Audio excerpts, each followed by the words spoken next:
अब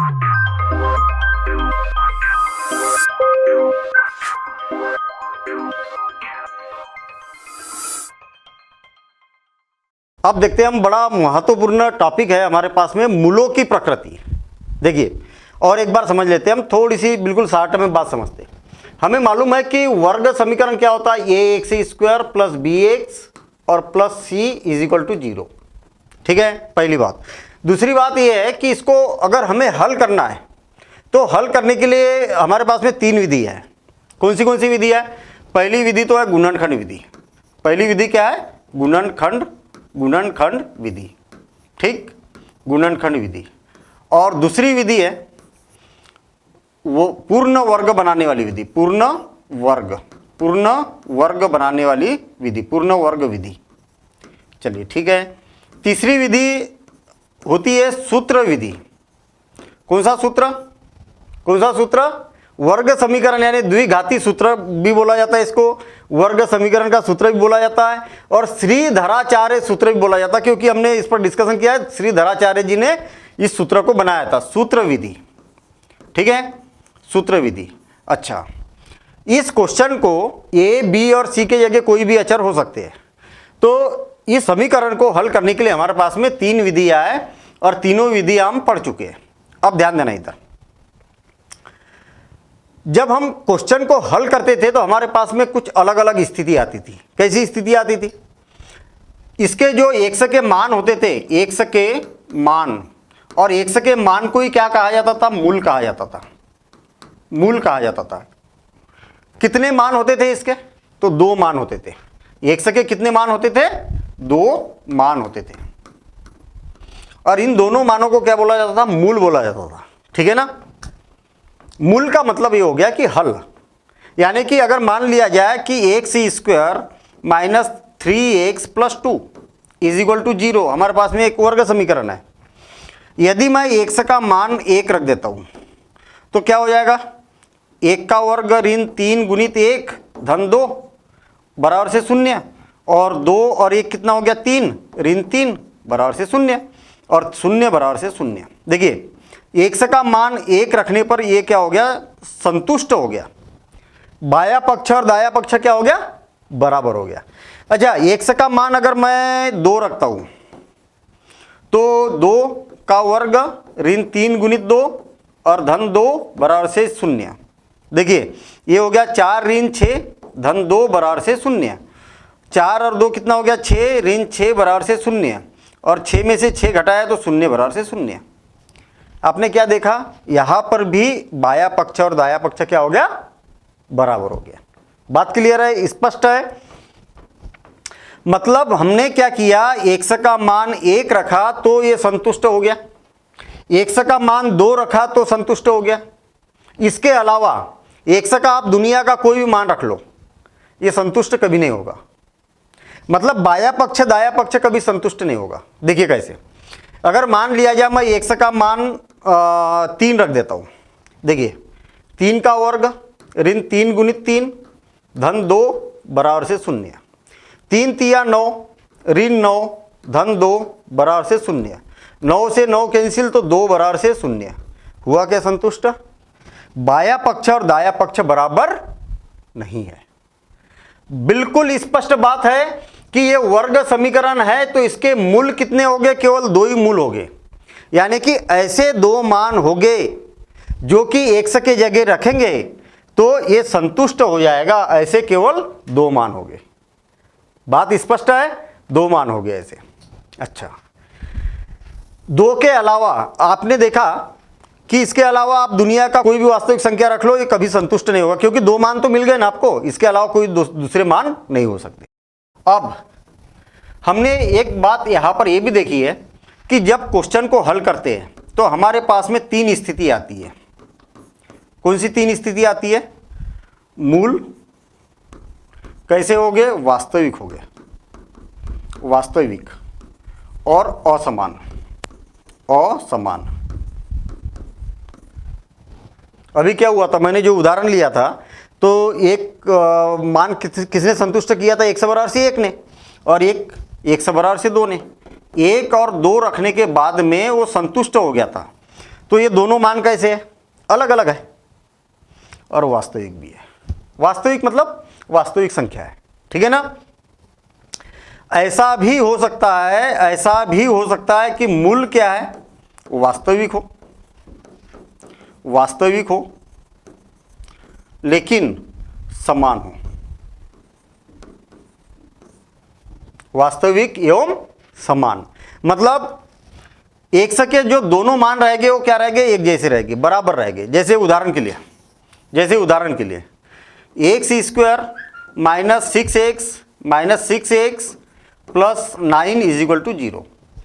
क्या मैं इसको ऐसा लिख सकता हूँ, एक्स स्क्वायर ऋण 2 गुणित 3x धन 3 का वर्ग बराबर से 0, लिख सकता हूँ ना इसको।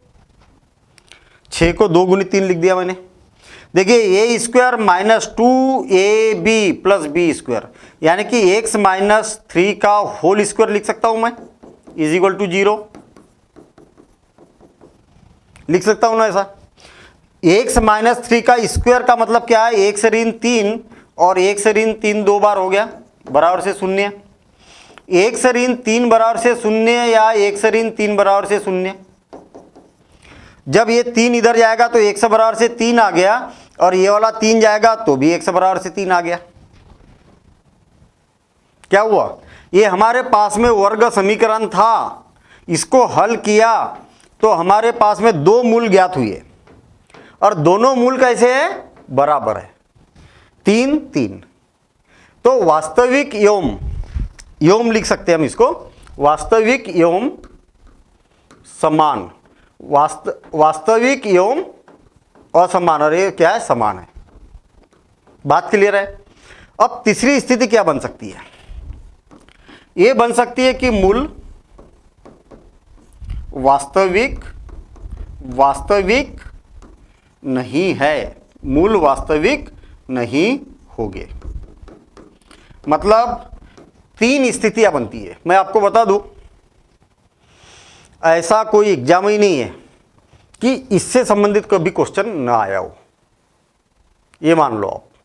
मतलब बोर्ड एग्जाम की बात कर रहा हूं मैं, ऐसा कोई एग्जाम ही नहीं हो सकता है कि इससे संबंधित कोई क्वेश्चन ही ना आया हो, ऐसा हो ही नहीं सकता।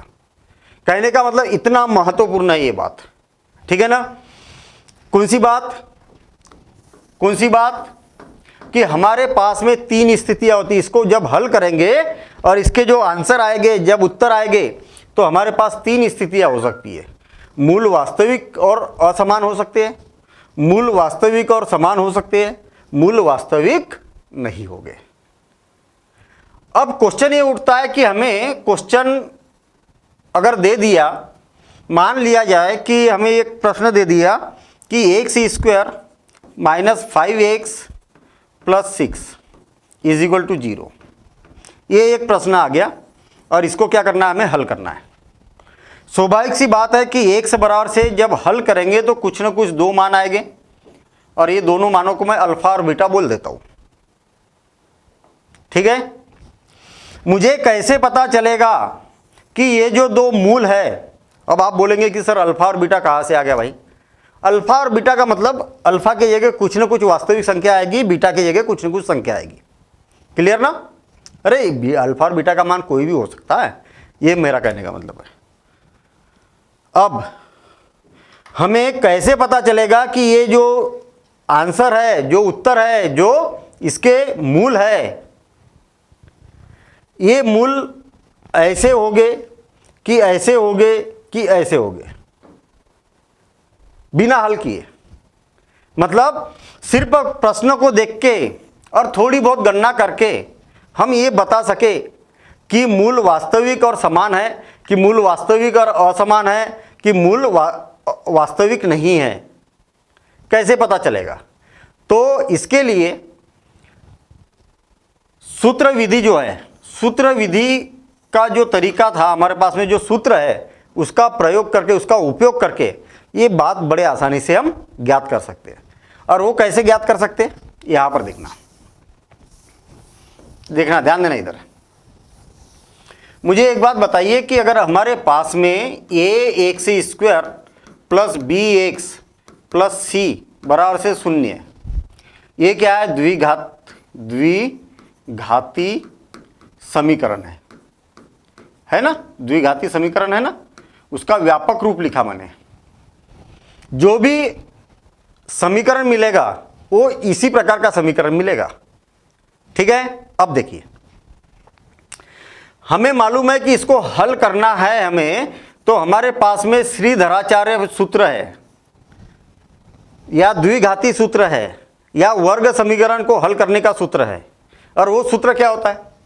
सिंपल सा काम करना है कि जो x के साथ रहेगा यानी कि b रहेगा, माइनस b लिख देना है, प्लस माइनस वर्गमूल b स्क्वायर माइनस 4ac और डिवाइडेड बाय 2a, समीकरण लिख देना है। अब एक मूल तो हो जाएगा एक से बराबर से, देखिए ध्यान देना इधर, एक से बराबर से एक बार धन चिन्ह लेंगे तो ऋण b धन वर्गमूल b square minus 4ac divided by 2a, और दूसरा मूल हो जाएगा माइनस b माइनस वर्गमूल b square minus 4ac divided by 2a। दो मूल आएंगे, एक बार धन चिन्ह लिया हमने, भाई दो चिन्ह है कि नहीं, एक और ये ऋण, धन और ऋण है, तो एक बार धन चिन्ह लिया, एक बार ऋण चिन्ह लिया, दो मूल आएंगे। हो सकता है कि दोनों के दोनों मूल समान है, हो सकता है कि असमान है और वास्तविक ही नहीं है। तो ये पता करने के लिए क्या किया जाता, तो ये पता करने के लिए केवल ये वर्गमूल के अंदर की चीज़ों को देखा जाता है कि इसकी प्रकृति कैसी है। विविक्त कर, जहां विविक्त कर,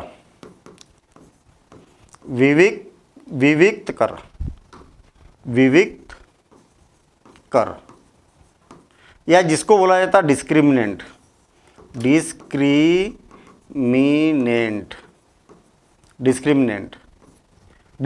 बोला जाता है इसको। और इसको कैसे प्रदर्शित किया जाता है? डी से, कैपिटल डी से, बड़े डी से, बराबर से। ये जो वर्गमूल के अंदर लिखा है ना, वर्गमूल के अंदर क्या लिखा है? B square minus 4ac।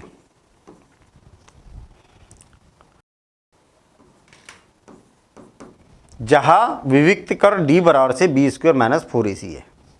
अब केवल यहीं पर पता करेंगे हम, यहां पर पता करेंगे कि भैया मुझे एक बात बता दो, डी का मान, देखिए ध्यान देना इधर, डी का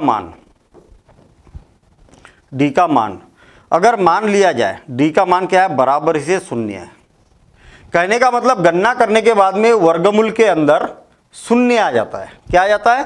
0 आ जाता है। जब भी 0 आएगा तब यदि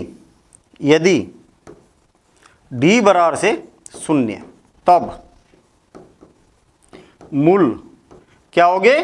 वास्तविक तथा समान होंगे, वास्तविक तथा समान होंगे।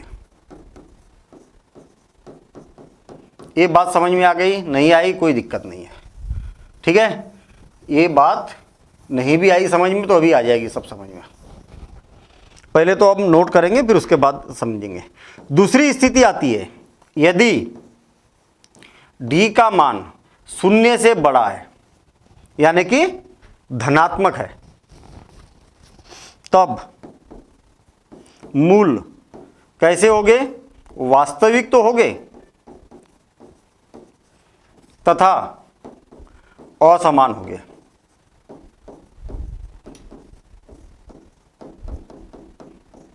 और ऐसे होंगे क्यों, ये भी बात देखेंगे हम।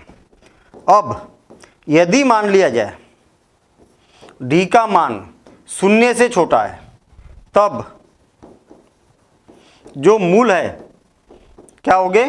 वास्तविक नहीं होंगे, वास्तविक नहीं होंगे। अब वास्तविक नहीं होंगे तो क्या होंगे? काल्पनिक होंगे। और काल्पनिक क्या होते हैं हमें नहीं मालूम। क्यों नहीं मालूम? काल्पनिक होते क्यों नहीं मालूम भाई? वो हमें काल्पनिक संख्या, सम्मिश्र संख्या के रूप में हमें 11वीं क्लास में पढ़ना पड़ेगा, अभी हमारे सिलेबस में नहीं है। अभी केवल क्यों वास्तविक क्या नहीं है वो उस पर अभी हम डिस्कशन करेंगे हम, लेकिन उसके बारे में डिटेल हम अभी यहाँ पर नहीं पढ़ने वाले। वो 11वीं क्लास में और ज़्यादा डिटेल में आपको पढ़ना पड़ेगा कि भैया जो वास्तविक संख्या नहीं होती वो क्या होती है, ठीक है, ऐसा क्यों होता वो उस पर अभी हम डिस्कशन करेंगे। देखना, ध्यान देना इधर। उदाहरण, यदि मान लिया जाए कि मेरे पास में x² ऋण 5x धन 6 बराबर से 0 है। इस समीकरण को हल कर रहा हूं मैं। देखना, उदाहरण 1, ax² plus bx plus c बराबर से 0 से तुलना करने पर देखना कितना आसान काम है, बिल्कुल आसान काम है। एग्जाम में या तो ऑब्जेक्टिव के लिए पूछा जाएगा ये, ठीक है, ऑब्जेक्टिव के लिए भी पूछा जा सकता, या पूरा क्वेश्चन पूछा जाएगा, या इसकी प्रकृति पूछी जाएगी, 2 नंबर का, 3 नंबर का, 4 नंबर का, 5 नंबर का, जैसा भी क्वेश्चन आए, आना ही आना है। कई बार तो ऑब्जेक्टिव में भी पूछा जाता है और क्वेश्चन भी पूछा जाता है इसका, ठीक है। अब देखिए, सिंपल सी काम है, जो भी क्वेश्चन है ना उसकी तुलना ax² plus bx plus c बराबर से 0 से करना है, ठीक है। अब मुझे एक बात बताओ कि x के a की जगह कौन है यहाँ पर, a बराबर से क्या हुआ 1, भाई यहाँ x² के साथ ये है, यहाँ x² के साथ कुछ नहीं मतलब 1 है। b के जगह क्या है, यहाँ x के साथ b है, यहाँ x के साथ ऋण 5 है, और c के जगह क्या है, तथा c बराबर से क्या है, c बराबर से 6, ठीक है। तब सूत्र विधि से और सूत्र विधि का उपयोग करते हैं। देखना, सूत्र विधि का उपयोग क्या होता है, सूत्र x बराबर से ऋण b धन ऋण वर्गमूल में b² ऋण 4ac बटे 2a। आ गई बात समझ में इतनी। अब देखना, x बराबर से जहां जहां पर b है वहां पर ऋण 5 रखो, जहां जहां a है वहां पर 1 रखो, जहां जहां c है वहां पर 6 रखो। सीधा सीधा मान उठा के रखना ही तो है। क्या हो जाएगा, ऋण 5 धन ऋण वर्गमूल b² यानी कि ऋण 5 का वर्ग ऋण 4, a का मान 1 और c का मान 6 बटे 2 और a का मान कितना है 1। देखना, ऋण और ऋण क्या हो गया, गुने में रहता है तो धन हो जाता है, 5 धन ऋण 55 25 और 6 चौक 24 ऋण 24 बटे 2। और हल करेंगे इसको तो 5 धन ऋण 25 में से 24 घटाया तो कितना आ गया 1 बटे 2। अब देखना x बराबर से क्या आ गया 5 प्लस माइनस 1 का वर्गमूल 1 होता है बटे 2, ठीक। अब देखिए, आपको क्या करना है, धन चिन्ह लेने पर सारे क्वेश्चन में धन चिन्ह लेंगे। मतलब यहां पर 2 चिन्ह है ना, एक धन है और एक ऋण है। एक बार धन लो, एक बार ऋण लो। देखना, x बराबर से क्या हो जाएगा 5 धन ऋण है तो धन लो बटे 2, ऋण को छोड़ दो। x बराबर से कितना हो जाएगा 6 बटे 2 यानी कि कितना आ गया 3 आ गया। अच्छा, अब क्या करेंगे, ऋण चिन्ह लेने पर अब मुझे एक बात बताइए क्या होगा, x बराबर से 5, देखिए एक बार ये धन चिन्ह ले लिया, अब ऋण चिन्ह ले लो, 5 ऋण 1 बटे 2 तो क्या हो जाएगा x बराबर से 4 बटे 2 और 2 से 2 बार कैंसिल तो x बराबर से कितना आ गया 2 आ गया। और x बराबर से कितना आया था, यहाँ पर 3 आया था। x बराबर से कितना आया था 3 आया। तो मतलब अतः x बराबर से क्या आया 2 और 3 आया, 2 और 3 आया। क्या हुआ, हमने क्या बोला था कि ये भैया ये क्या है, ये क्या है, वर्ग समीकरण का सूत्र है। इस वर्गमूल के अंदर में, इस वर्गमूल के अंदर में क्या लिखा है, बी स्क्वायर माइनस 4ac, और इसका मान जब शून्य से बड़ा होता है, शून्य से बड़ा का मतलब धनात्मक, याद रखना, शून्य से बड़ा का मतलब क्या होता है, धनात्मक, ये धनात्मक, डी का मान जब धनात्मक रहेगा, देखिए अरे भाई संख्या रेखा ये होती है कि नहीं, होती कि नहीं होती, ये शून्य है, ये -1 -2 -3, इधर की ओर ऋणात्मक और इधर की ओर धनात्मक, 1 2 3 इसी प्रकार से, मतलब शून्य के इधर धनात्मक संख्या होती है, इधर ऋणात्मक संख्या होती है, तो ये शून्य से छोटी होती है इधर की संख्या, ये शून्य से बड़ी होती है संख्या। तो जब शून्य से बड़ा मान होगा यानी कि वर्गमूल के अंदर क्या होगा, धनात्मक संख्या होगी। देखिए वर्गमूल के अंदर क्या होगा, यहां पर अंदर धनात्मक होगी संख्या, तब आपके पास दो उत्तर आएंगे, और दोनों कैसे रहेंगे, वास्तविक भी रहेंगे, है ना, वास्तविक संख्या है 2 और 3, और वास्तविक भी रहेगी और साथ ही साथ में अलग अलग भी रहेगी, दोनों उत्तर कैसे रहेंगे, अलग अलग रहेंगे। तो आप लोग पहले क्या करिए, ये वाला नोट करिए, ठीक है ना, और इसकी प्रकृति, मूलों की प्रकृति, मूलों की प्रकृति, प्रकृति, और मूलों की प्रकृति के लिए ये 3 पॉइंट आपको लिखना है। तो यहां से शुरुआत करिए, ये नोट करिए, फिर उदाहरण 1 ये वाला लिख लिया। मतलब आप यहां पर बोल सकते हैं कि डी का मान कितना है, 1 है, जो कि शून्य से बड़ा है, ठीक है ना, तब आपके पास में ऐसी स्थिति आती है। चलिए ठीक है, अब देखना, नोट हो गया, नोट कर लेना पहले इसको, है, अब हटा रहा हूं मैं इसको। अब देखना, यदि मान लिया जाए, इसको हटा रहा हूं मैं, ठीक, अब मैं क्वेश्चन को चेंज कर रहा हूं, प्रश्न को बदल रहा हूं।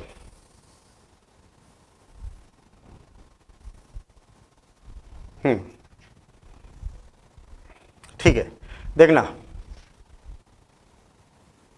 विधि से, हाँ ठीक है, वही का वही काम कर रहा हूं मैं। देखना, मान लिया जाए कि मेरे पास में x² ऋण 6x धन 9 बराबर से 0 इतना दिया हुआ है, ठीक।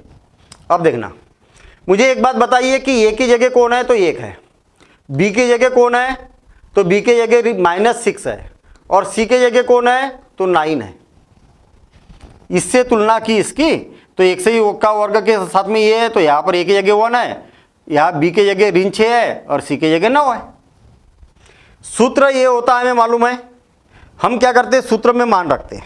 देखिए 1 से बराबर से क्या हो जाएगा, -6 प्लस माइनस वर्गमूल b का वर्ग यानी -6 का स्क्वायर -4 a का मान कहा गया भाई, a का मान 1 है और c 9 divided by 2a, a का मान 1। देखिए 1 से बराबर से क्या हो जाएगा, ऋण और ऋण धन हो गया, धन ऋण 6 6 36, ऋण का वर्ग धन और 6 का वर्ग कितना हो गया 36 और 9 चौक 36, बहुत बढ़िया। देखिए क्या हो रहा, 2 1 से बराबर से 6 धन ऋण वर्गमूल 0/2, और क्या आया, क्या आया यहाँ पर क्या आ गया, आप बोल सकते हैं कि भैया x के बराबर से आ गया हमारे पास में 6 धन ऋण 0/2, 0 का वर्गमूल 0 होता है, यानी कि जो वर्गमूल के अंदर आया है, वर्गमूल के अंदर कितना आया, 0 आया। जब वर्गमूल के अंदर 0 आएगा यानी कि d का मान 0 आएगा, तब मूल कैसे होंगे, वास्तविक होंगे और बराबर होंगे, समान होंगे दोनों। क्यों समान होंगे भाई, मुझे एक बात बताओ कि धन चिन्ह लेने पर, धन चिन्ह लेने पर, ले लेता हूं मैं धन चिन्ह, 1 से बराबर से क्या हो जाएगा, 6 धन 0/2 बराबर से 6/2, यानी कि x का मान कितना आ गया, 2 3 6, 2 से ये 3 बार ख़त्म, तो 6 में शून्य को जोड़ेंगे तो 6 ही आया और ये 3 आ गया। मतलब आपके पास में एक आंसर आ गया इतना। अब ऋण चिन्ह लेने पर, ऋण चिन्ह लेने पर, और जब ऋण चिन्ह लेंगे तो क्या हो जाएगा, 1 से बराबर से 6 ऋण 0 बटे 2। देखिए 6 बटे 2 यानी कि कितना आया, 1 से बराबर से 3 आया। 1 से बराबर से कितना आया, 3 आया। बड़ी अजीब सी बात हो गई यहाँ। कहने का मतलब यहाँ पर ये हो गया, यहाँ पर ये हो गया कि x का मान 3 और 3 दोनों मान एक जैसे आए। पहला भी मान 3 आया, दूसरा भी मान 3 आया। क्यों आया, क्योंकि भाई वर्गमूल के अंदर शून्य आ गया। अब आप जोड़ लो चाहे घटा लो, उससे कोई फर्क नहीं पड़ेगा, वही मान तो उतना ही रहेगा। तो यहाँ पर एक इस स्थिति में दोनों उत्तर कैसे आएंगे, दोनों मूल कैसे आएंगे या दोनों हल कैसे आएंगे, बराबर आएंगे और वास्तविक आएंगे। ठीक, तो ये वाली भी स्थिति हमारी यहाँ पर हो चुकी है, ये भी स्थिति हो चुकी है। आप नोट कर लो दूसरा उदाहरण, ये उदाहरण नंबर 2 है, उदाहरण नंबर 2 है। ठीक है, नोट कर लीजिए उसको। अब तीसरी स्थिति देखते, तीसरी स्थिति का क्वेश्चन कैसा बनेगा। तीसरी स्थिति का क्वेश्चन देखते हैं हम। देखिए उदाहरण 3, उदाहरण 3 तीसरे उदाहरण में देखेंगे x² plus x plus 1 is equal to 0। ठीक, इसको हल करके देखते हैं हम। देखना, ax² plus bx plus c बराबर से 0 से तुलना करने पर, प्रश्न की तुलना करने पर, चलिए तुलना करता हूं मैं। मुझे एक बात बताओ कि एक ही जगह कौन है, यहां पर कुछ नहीं है, मतलब 1 है, तो a बराबर से 1। अच्छा b बराबर से कितनी है, b का भी मान 1 ही है, तथा c का मान कितना है, तो c का भी मान 1 है ना। c के जगह 1 है, b के जगह भी 1 है, कुछ नहीं है मतलब 1 है, a की जगह भी कुछ नहीं मतलब 1 है। ठीक है, अब सूत्र विधि से, सूत्र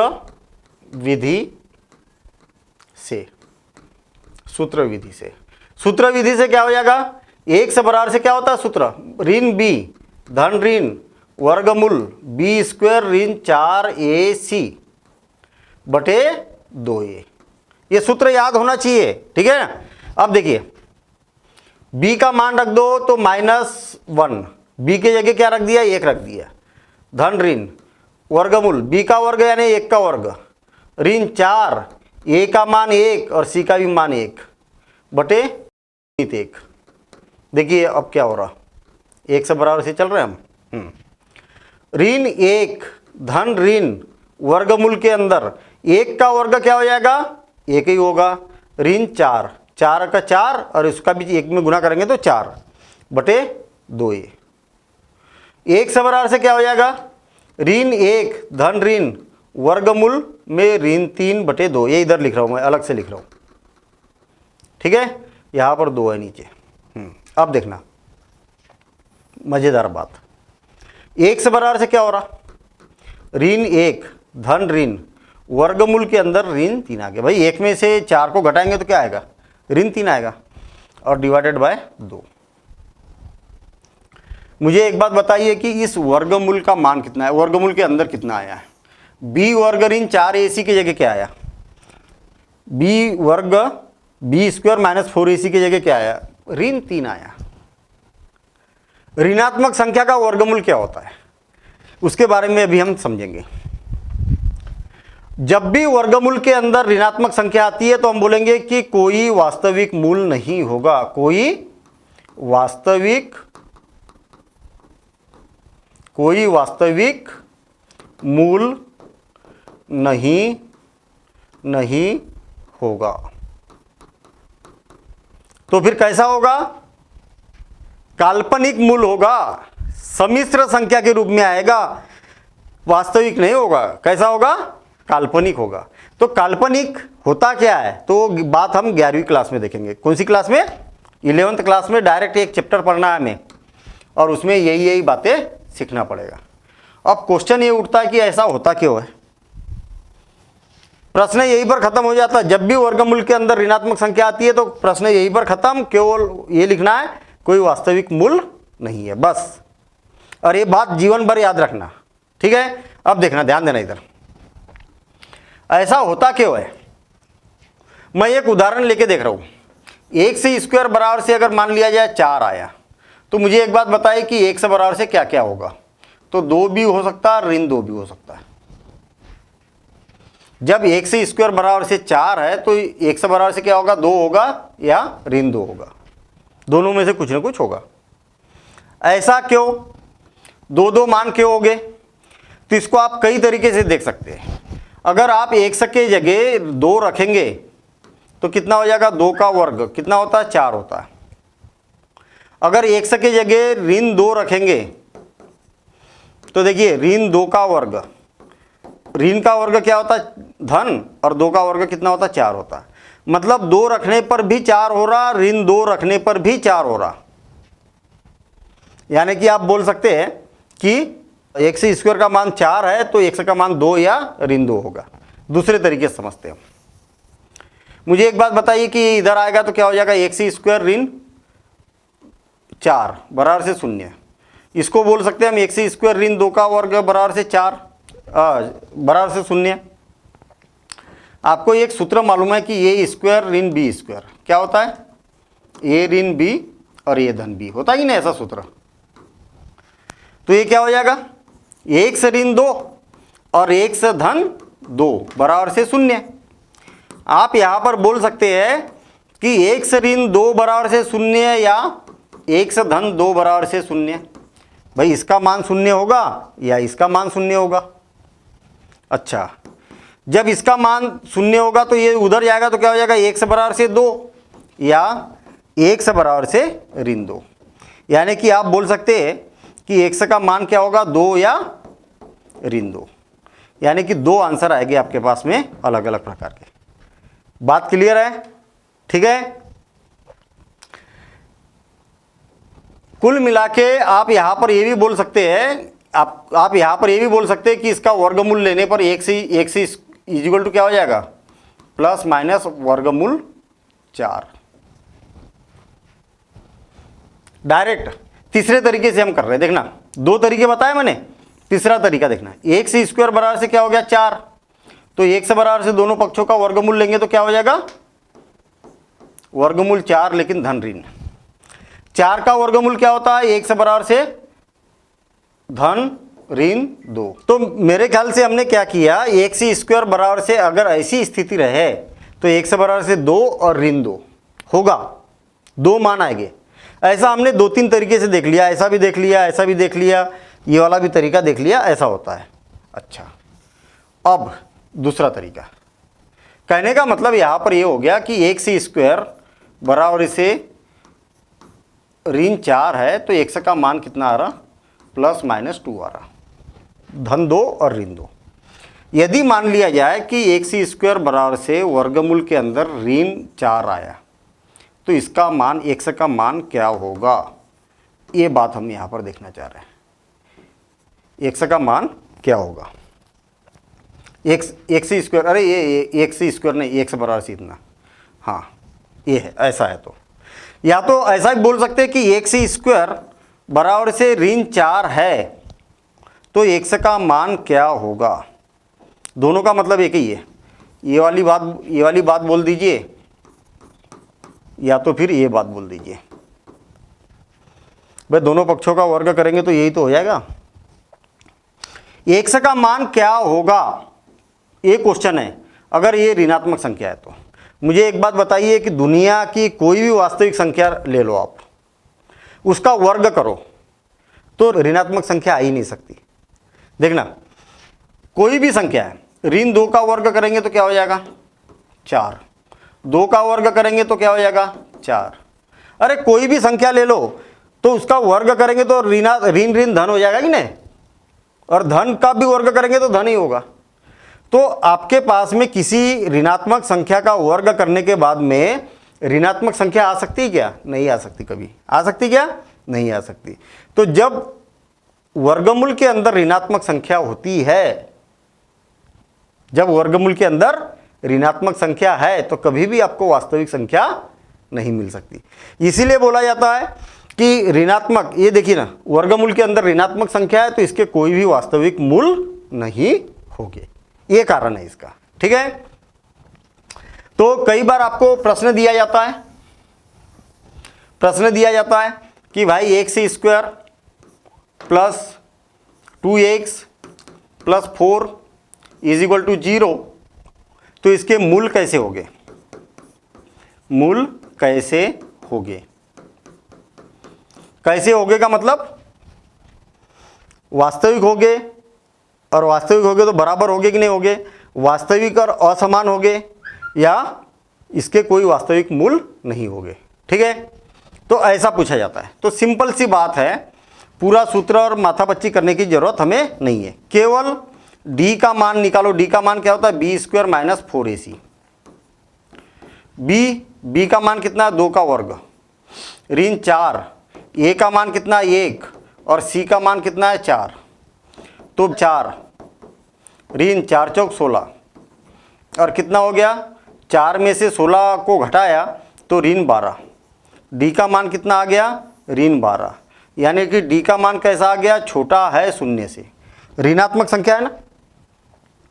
अगर d का मान शून्य से छोटा है यानी कि ऋणात्मक है, तो मूल वास्तविक नहीं होंगे। मूल वास्तविक नहीं होंगे।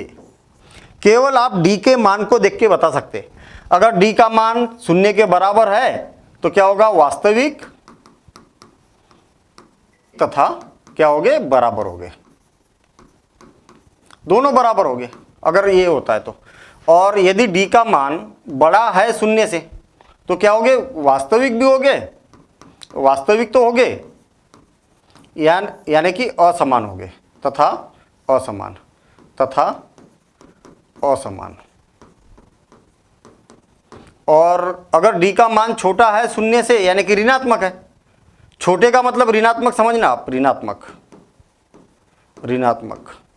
जो वर्गमूल है ना, वर्गमूल के अंदर अगर ऋणात्मक संख्या आती है तो ये इसके अंदर, ठीक है ना, तो क्या हो गए? और ये धनात्मक है, ये क्या? धनात्मक। तो क्या हो गए? काल्पनिक। काल्पनिक, काल्पनिक हो गए। बस काल्पनिक मत बोलिए आप, वास्तविक नहीं हो गया ऐसा बोलिए, क्योंकि आप काल्पनिक को जानते ही नहीं ना, वो 11th क्लास में जानेंगे। वास्तविक नहीं होगे, नहीं होगे, बस हो गया, काम खत्म। समझ में आ गई बात? तो इस प्रकार से यहाँ पर बोल सकते हैं। तो देखिए, इसी आधार पर जितनी बातें अभी तक हमने की है, उस आधार पर आप प्रश्नावली देखते, उसके सारे क्वेश्चन को हल करेंगे। ठीक है ना। तो आप पहले क्वेश्चन को समझ लो और फिर उसके बाद उसकी प्रैक्टिस करो। ठीक है ना।